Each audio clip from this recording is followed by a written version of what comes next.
हंसलू तो हंस दिले बहिया में कस दिले।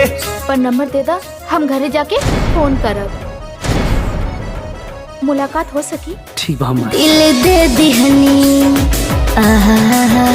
दिल दे दिहनी चढ़ली जवानी। हम कार्तिक से प्यार करेनी। घर परिवार के इज्जत के तमाशा बनोला में हमरा से टकरा का हवा भी पसीना छोड़ दे। दिमाग के ठिकाने लगावा सन। इज्जत के बात हुई तो तोरा घरे बारात लेके हम आई। अगर गुंडागर्दी पर हम उतर गई तो मधु को तोरा घर से उठा लेके जाई।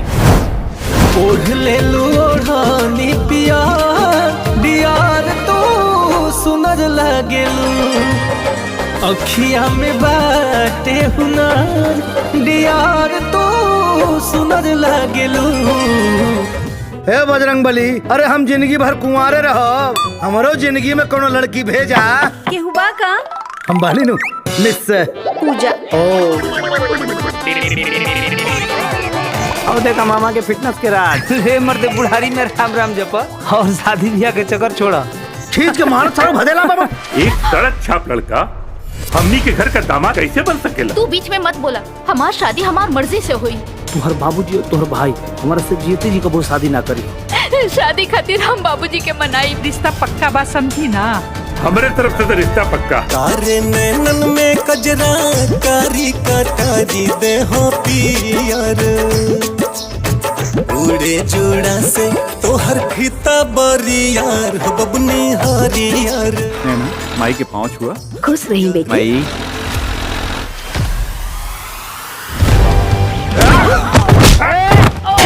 दया सिंह नाम है हमार, पर हमरा अंदर दया नहीं खे।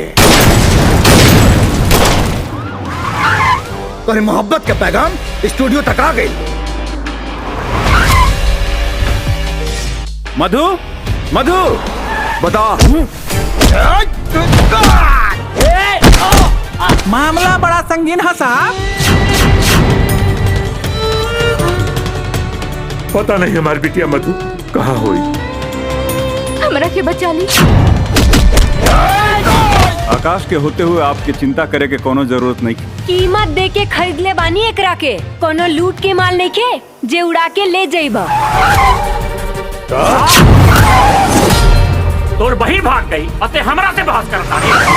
चल लगा फोन, लगा फोन। हार गइल बानी हम मर जाए लेकिन केहू और से शादी ना करब। हम सबके छोड़ के तारा पास चलाए। हार गइल बानी तुहरा। कार्तिक बहुत अच्छा लड़का हुआ, जितना जल्दी हो सके उतना जल्दी दोनों के शादी कर दा। रहबा खोई खोई ढूंढोगे पता यार का। नंदू भौजी तोरा से बहुत प्यार करेनी, हम झूठ ना बोले थे। हमरा के छोड़ दा, हम ना जाई। छोड़ दा हमके। तेरा चुरा लेगा। तू कार्तिकवा से प्यार कर हम ना बोलब, लेकिन हमरा प्यार करे से काहे मना कर पड़े तू।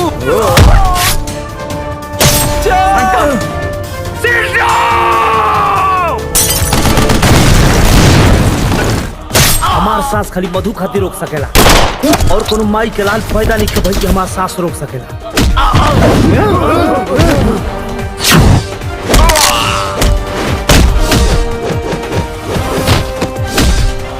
जब ले कुंवार बानी तब ले तुहार बानी।